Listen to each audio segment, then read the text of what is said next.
28 বছরের লিগেসি ভেঙে এবার কলকাতা বইমেলায় অনুপস্থিত বাংলাদেশ। শুরু হয়ে গেল 48তম কলকাতা আন্তর্জাতিক বইমেলা। এই কলকাতা বইমেলাকে ঘিরে বাঙালির আবেগের শেষ নেই। সেই আবেগ কিছুটা হলেও ধাক্কা খেয়েছে এবার। আর এর অন্যতম প্রধান কারণ হলো এবারের বইমেলায় বাংলাদেশের অনুপস্থিতি।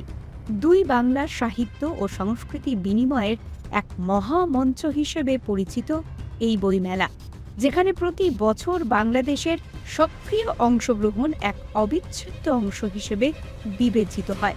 প্রায় 3 দশক ধরে কলকাতা বইমেলায় বাংলাদেশের স্টল শুধুমাত্র বই বিক্রি বা প্রদর্শনের স্থান নয়, বরং এটি দুই বাংলার সাংস্কৃতিক ঐক্য, ইতিহাস এবং সৃষ্টিশীলতার প্রতীক। সেক্ষেত্রে 2025-এর বইমেলায় বাংলাদেশের অনুপস্থিতি শুধুমাত্র সাহিত্যপ্রেমীদের জন্যই নয়, দুই দেশের পারস্পরিক সম্পর্কের ক্ষেত্রেও এক গভীর প্রশ্নচিহ্ন এঁকে দিয়েছে।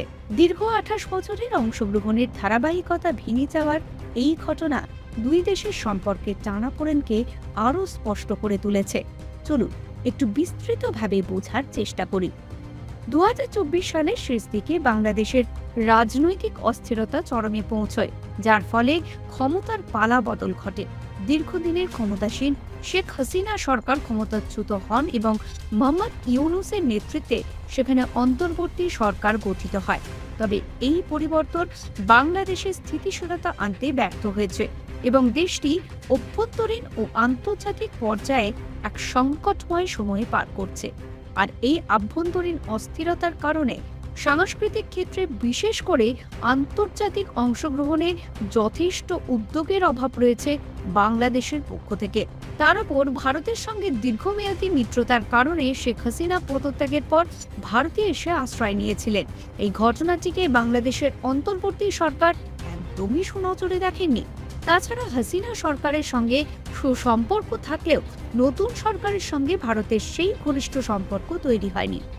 ভারত, বিশেষ করে বিজেপি সরকার, বাংলাদেশের নতুন সরকারের সঙ্গে সবসময়ই এক অপেক্ষাকৃত দূরত্ব বজায় রেখেছে, যা দুই দেশের সাংস্কৃতিক বিনিময়ে প্রভাব ফেলেছে।